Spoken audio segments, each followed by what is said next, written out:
ಇನ್ನು ಕಾರವಾರದಲ್ಲಿ ಕಡಿಮೆ ಬೆಲೆಗೆ ಸಾಮಗ್ರಿ ಸಿಗುತ್ತೆ ಅಂತ ಮೋಸ ಹೋಗಬೇಡಿ. ನಂಬಿಕೊಂಡು ಹೋದ್ರೆ ಸಾಮಗ್ರಿಯೂ ಸಿಗಲ್ಲ, ಕಾಸು ಇರಲ್ಲ. ಕಡಿಮೆ ಮೊತ್ತಕ್ಕೆ ಸಾಮಗ್ರಿ ನೀಡ್ತೇವೆಂದು ಕೋಟಿಗಟ್ಟಲೆ ಹಣವನ್ನ ದೋಖಾ ಮಾಡಿದ್ದಾರೆ.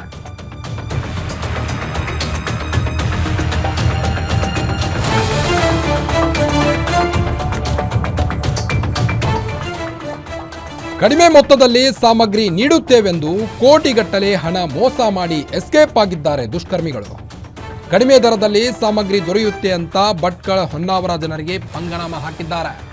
ಇತ್ತ ಸಾಮಗ್ರಿಯೂ ಸಿಗಲ್ಲ, ಕಾಸು ಇರಲ್ಲ, ಎಲ್ಲ ದೋಚ್ಕೊಂಡು ಎಸ್ಕೇಪ್ ಆಗ್ತಾರೆ. ಹುಷಾರ್, ಕಡಿಮೆ ಮೊತ್ತಕ್ಕೆ ಸಾಮಗ್ರಿ ನೀಡ್ತೇವೆಂದು ಕೋಟಿಗಟ್ಟಲೆ ಹಣ ದೋಖಾ ಆಗಿದೆ.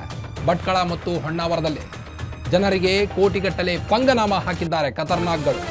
ಪೀಠೋಪಕರಣ, ಎಲೆಕ್ಟ್ರಾನಿಕ್ ವಸ್ತುಗಳನ್ನು ಕಡಿಮೆ ದರಕ್ಕೆ ನೀಡ್ತೇವೆಂದು ಮೋಸ ಮಾಡ್ತಾರೆ. ಭಟ್ಕಳದ ಕಾರ್ ಸ್ಟ್ರೀಟ್ನಲ್ಲಿದ್ದಂಥ ಗ್ಲೋಬಲ್ ಎಂಟರ್ಪ್ರೈಸಸ್ನಿಂದ ಈ ಒಂದು ವಂಚನೆ ಆರೋಪ ಕೇಳಿ ಬರ್ತಾ ಇದೆ. ಮಳಿಗೆ ಪ್ರಾರಂಭಿಸಿ ಕಡಿಮೆ ದರದಲ್ಲಿ ನೀಡುವುದಾಗಿ ಅಡ್ವಾನ್ಸ್ ಹಣ ಪಡಿತಿದ್ರಂತೆ.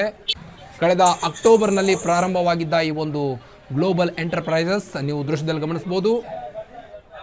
ಅಡ್ವಾನ್ಸ್ ನೀಡುವುದಾಗಿ ಹಣ ಪಡಿತಿದ್ರಂತೆ. ಅದಾದಮೇಲೆ ಇತ್ತ ಹಣನೂ ಇಲ್ಲ, ವಸ್ತುನೂ ಇಲ್ಲ, ಎಲ್ಲ ದೋಚ್ಕೊಂಡು ಪರಾರಿ ಆಗ್ತಾ ಇದ್ರಂತೆ. ಗ್ಲೋಬಲ್ ಎಂಟರ್ಪ್ರೈಸಸ್ ತಮಿಳುನಾಡಿನ ಉದಯ್ ಕುಮಾರ್ ಈ ಸ್ಕ್ಯಾಮ್ನ ಕಿಂಗ್ ಪಿನ್ ಆಗಿದ್ದಾನೆ. ಈತನ ಮೋಸದ ಬಿಸ್ನೆಸ್ಗೆ ಇನ್ನಿಬ್ಬರು ಆರೋಪಿಗಳು ಸಾಥ್ ನೀಡ್ತಾ ಇದ್ರು. ನಿನ್ನೆ ರಾತ್ರಿ 12 ಗಂಟೆಯವರೆಗೆ ಈ ಶಾಪ್ ತೆರೆದಿತ್ತು. ಇಂದು ಏಕಾಏಕಿ ಬಂದಾಗಿದೆ.